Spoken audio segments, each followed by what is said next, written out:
So thank you very much, Wayne, and thank you, Roger and Mark. I'm going to change tack slightly, and I do feel this is I feel this is a bit self-indulgent in a way, because a lot of this is about JISC, but it's with the Mark mentioned this idea of a national framework, and I suppose, so what part does new JISC perhaps play in that national framework in terms of achieving the sorts of challenges that libraries face and in meeting research requirements.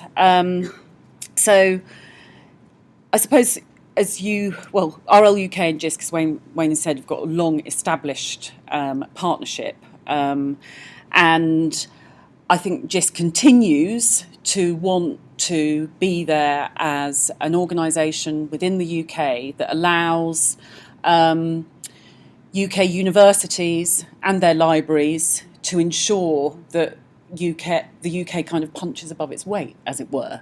And I think now as well, in terms of the kind of high-level challenge, I suppose, that we're all thinking about in terms of the strategies that we need to implement as we move forward, are the things about the economic climate, increasingly the fact that I think we're getting better at coping with changing technology, but we really realise that technology is moving really fast, and the expectations, as Mark said, of our users. But also, we haven't mentioned it yet, but that others around the world are moving fast. A few weeks ago, we received a delegation from Brazil, and it's amazing the amount of resource that they have in countries like that, and the amount of effort that they're putting in to invest in their cultural heritage.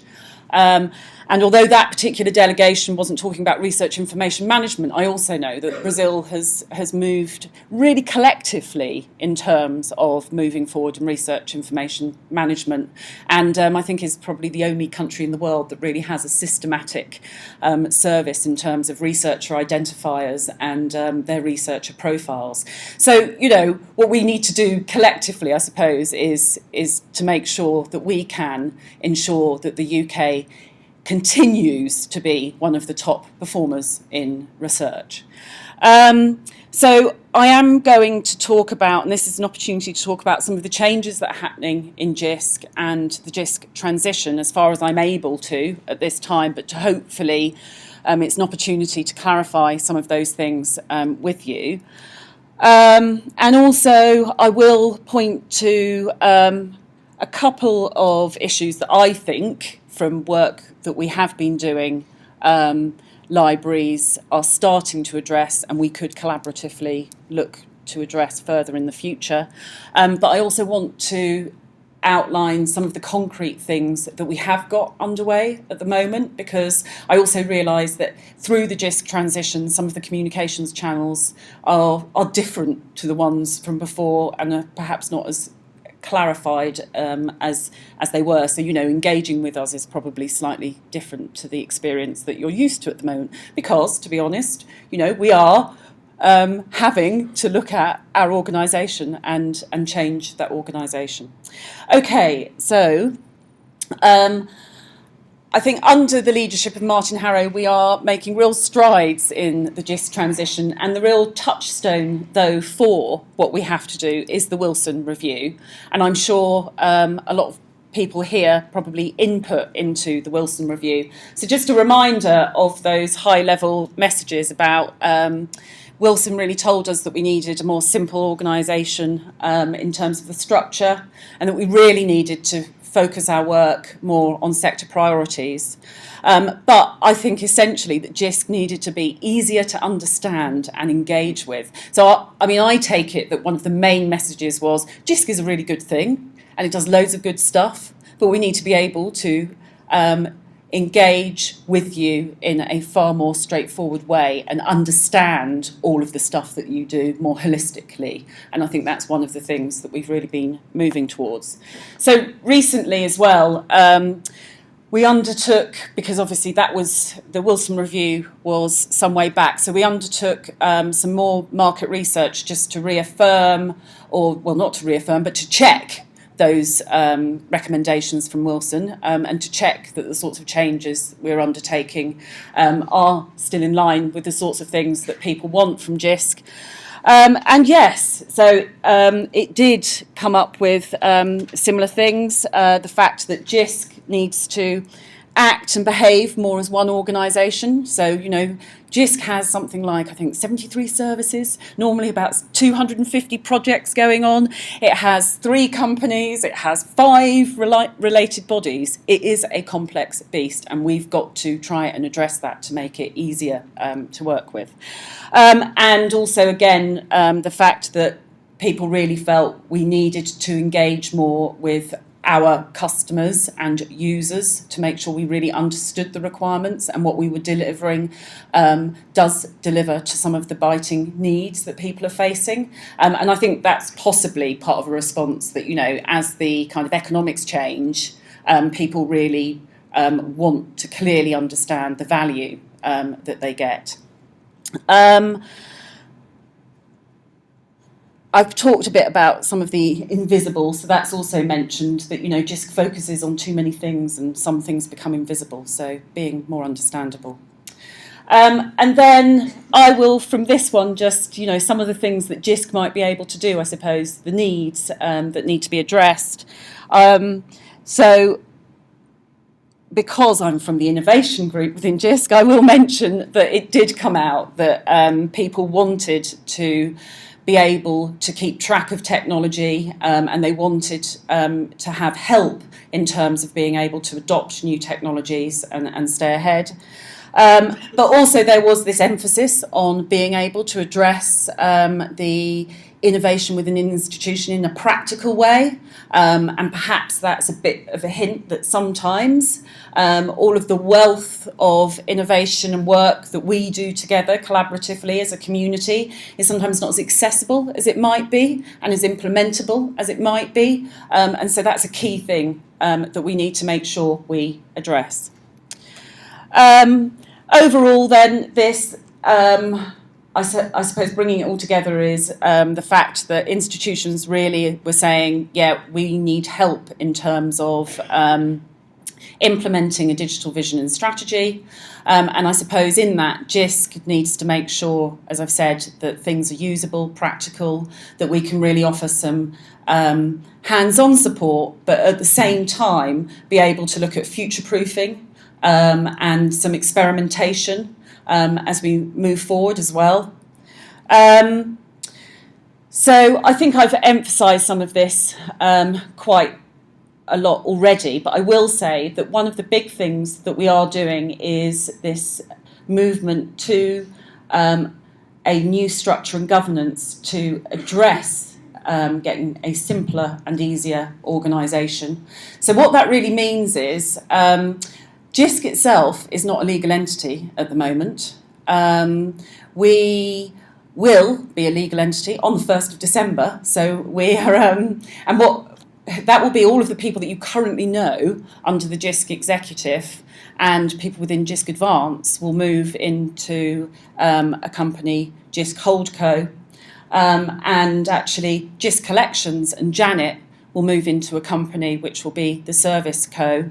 And the governance between, across that will become one and far clearer. So we'll be working together more coherently.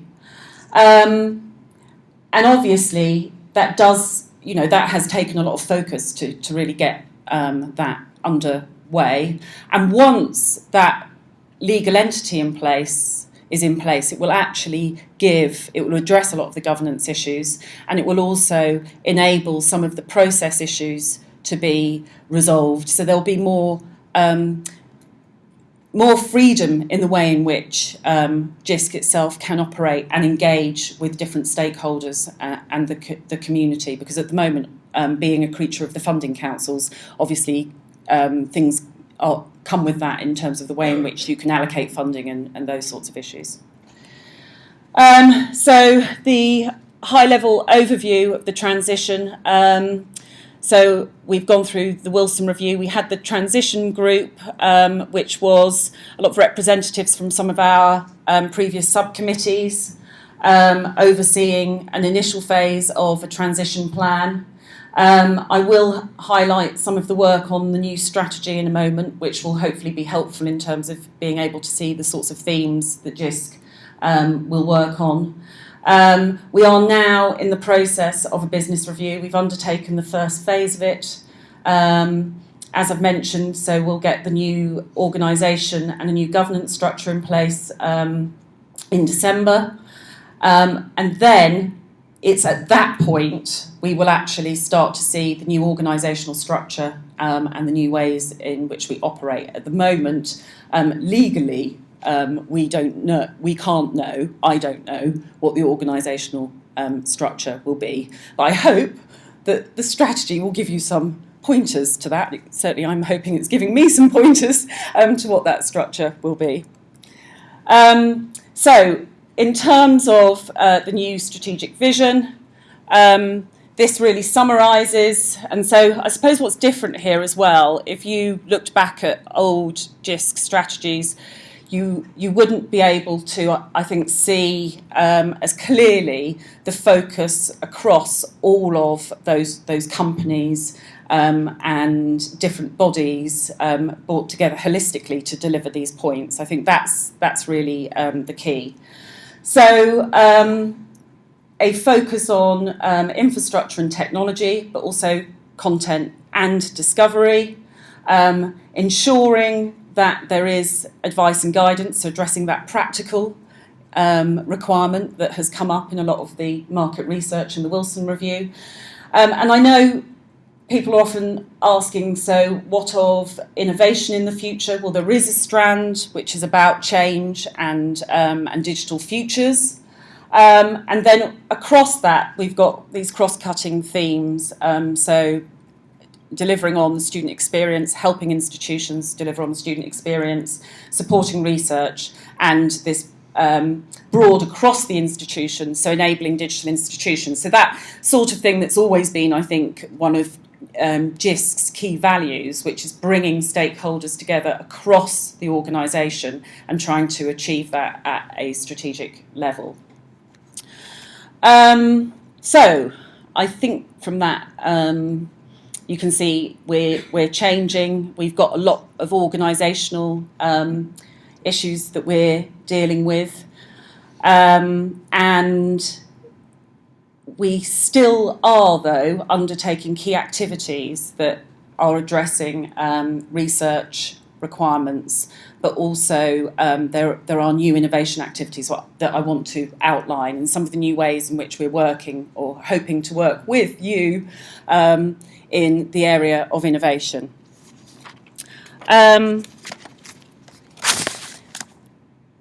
So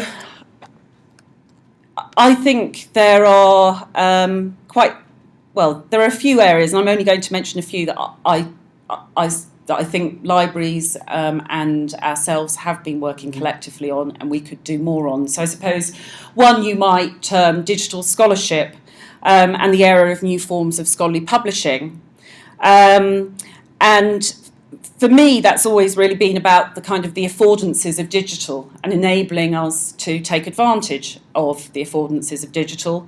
So we're talking about, Mark mentioned sustainability, so more sustainable scholarly models and scholarly publishing models, but also it's not just about the sustainability and efficiency, it's also about actually ensuring that research outputs and scholarly outputs are more reusable, so you start to see more useful use of publishing, and also therefore new modes of research. Again, around that is, of course, the new forms of research with research data. And I think, okay, so we're increasingly seeing the requirements at a policy level and from funders such as EPSRC for institutions to put in place a roadmap to deal with research data. But as far as Actually curating research data, that's one thing, but it's also why would we do that? Well, to actually enable, again, more efficient, effective and better research. And so that's one of the things that there has been a lot of activity on, but I would say from a lot of the policies that are being published lately, we really need to start to address that more collectively. I also feel that, and I know there's been quite a lot of talk here about discovery. I wasn't here, unfortunately, yesterday. But Mark mentioned about institutional assets, and I think that research libraries do need to be anywhere and everywhere, and with their content and assets, and able to promote the wealth of those resources. And that also speaks to my starting point about the UK being able to show the wealth of its resources to others. And I suppose one of the things around that is being able to associate different types of data with digital resources. And I saw in the ARL slide that Mark put up this idea about web analytics. And I think one of the exciting areas, but a challenge, is actually dealing with all types of data. And so by that I mean activity data, usage data, data about your users' contributions to collections and research, data about your researchers, also metadata, so as in the Discovery Initiative. And in terms of, we've, I think probably as a community, libraries and organisations like JISC have talked about these sorts of perspectives in terms of how we concentrate and we also distribute. And I think we have to look at ways in which we can be better in terms of getting good distribution with our data, so getting data everywhere, but also being able to apply the principle of concentration, so we can be more flexible, sometimes also providing different services for different requirements, which may well be transient. Indeed, we're working at the moment with Adina and MyMass on aggregations which have a particular purpose, so one on Shakespeare and one on World War I. And so you can see that you can, bring collections of different resources together, but also with other forms of data, such as activity data, you can also start to make strategic decisions about things. So what that really calls on, I think, is a need in terms of data skills, and making sure that that's really being addressed. I think that's a big opportunity, really, for libraries across institutions to play a role. And I also think in that there are opportunities for shared infrastructure, and indeed we're already doing work in terms of researcher identifiers. And so JISC, RLUK and other stakeholders have been looking at what is it within the UK we should actually aim for in terms of a shared infrastructure for researcher identifiers. But you can think of other key sets that we should perhaps look to work on to have a more sustainable and integrated and useful way in which we can present different services and resources, such as organisational identifiers, but there are many other things. And what I think is kind of interesting there, okay, so it's nothing new, libraries and archives have been talking about vocabularies and taxonomies for years, but we're actually starting, I think, to see that we've got the technology that enables us to really share those things. We've also now started, I think, to have the understanding of the true governance that's required to make those things work properly and across different stakeholders, whether we involve publishers as well as libraries together and getting trust frameworks across those sorts of things, as well as the technology as well. I'm not saying it's easy, but I think we are starting to see those things come together. Wayne, what am I like for time? Okay, right. So I wanted to actually just highlight some of the concrete areas of work that JISC is taking forward at the moment that you might not be aware of. So a couple of things I will say that in this period of time this year, so some of the work that we've been doing with yourselves on discovery, work around preservation and research data, there will be very much a focus on bringing the findings and lessons and practice there together so it's more usable. But in terms of new work within innovation, we've gone through quite a lot of prioritisation, and there could be many things that would be invested in. But the projects that have just been confirmed are a partnership between the JISC and the BBC in terms of making the BBC's post-1989 archive available to all UK universities and colleges. So that's really quite exciting, and the BBC are contributing a lot of resource there, and that will be JISC working with the BUFEC. And around that, we also hope to work with researchers and academic libraries in terms of adding value to parts of the collection. So there are more discrete bits of that collection made available for research. So, actually selecting parts of the archive and annotating and adding to parts of the archive.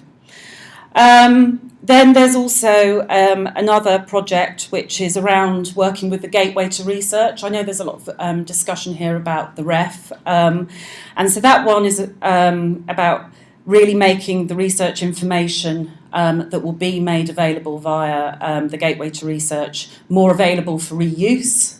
So that's obviously a partnership with the research councils, but also working with higher education institutions, and it will start from, so really what are the use cases in terms of using the data from the Gateway to Research and how it can enhance institutional research information management systems, and then hopefully also vice versa, how can data within institutional systems enhance the collection of the research data the Gateway to Research.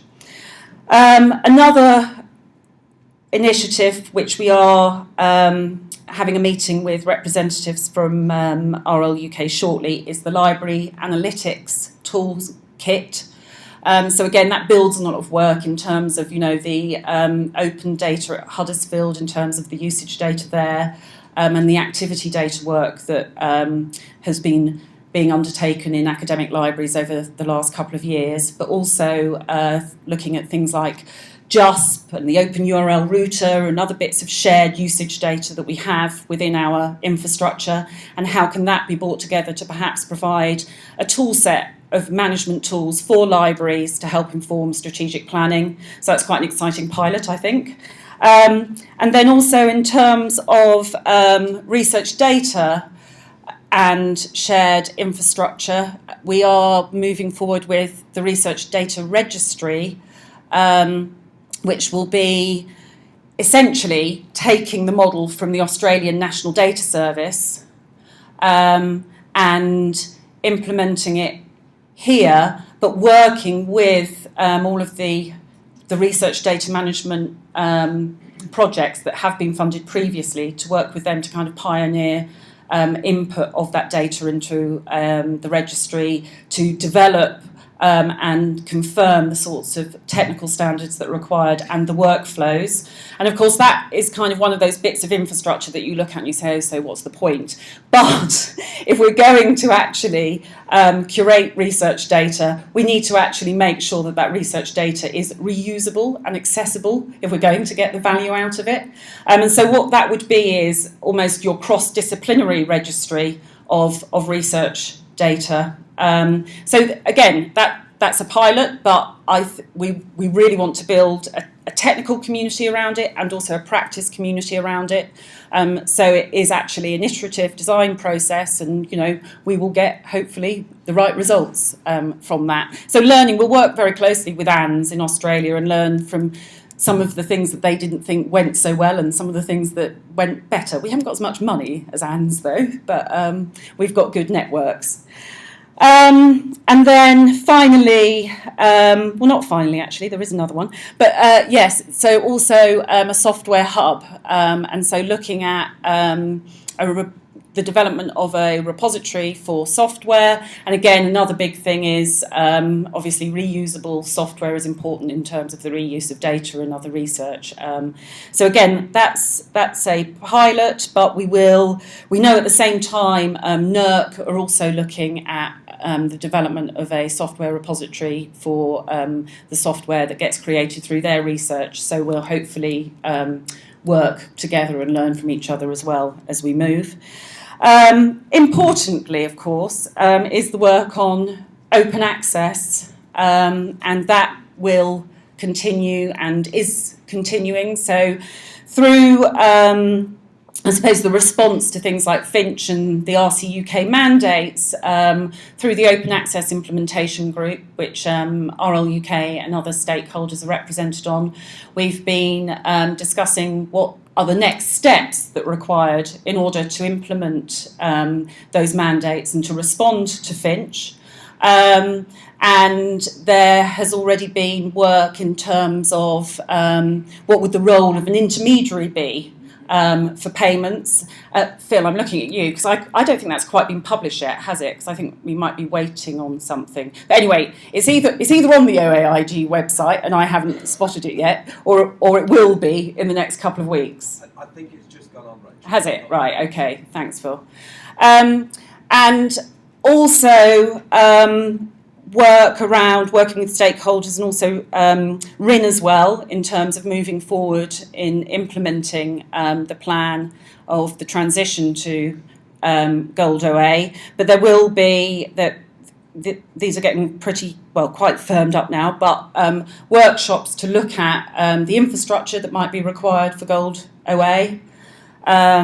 And also the future of repositories as well, because obviously looking at how institutional repositories still have a role within open access and within the curation and dissemination of scholarly outputs is something that also I think people have raised questions in terms of how do we respond to some of the recommendations from Finch. So that's very important.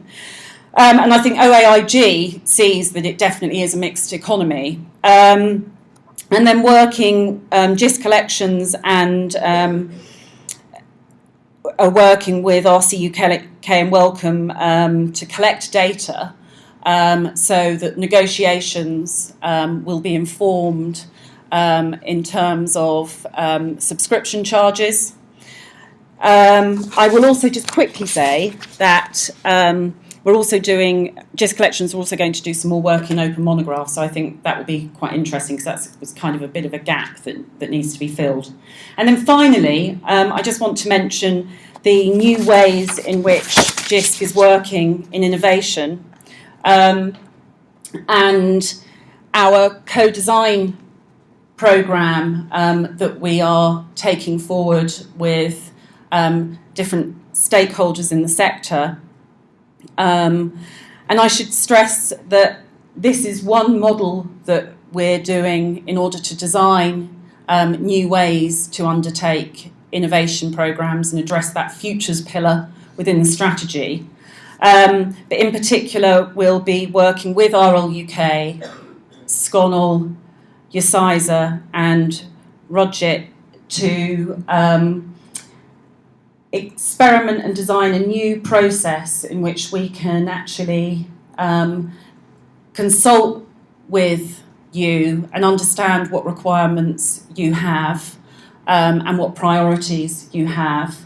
And it will be in this space, if you look at the kind of, I suppose, product life cycle, if you like, from horizon scanning to pilots and experimentation, and then at the other end, services. So it's in the innovation space, and we will be working up a set of ideas, but actually the process is very open. So it's really about RLUK and Sconnell and UCISA and RUJIC can come with completely new ideas that we don't expect, and then a process of prioritisation collaboratively to identify what sorts of innovation investments we can take forward.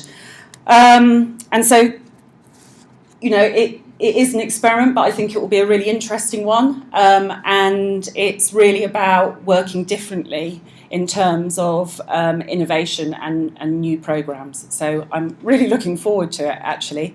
And I will say that Andy McGregor, who's here, is helping facilitate that whole process and everything. And so, Andy, I think it's January, isn't it, that it's going to kick off and that there'll be first meetings with people. Yeah. Okay. Thank you. Thanks, Wayne.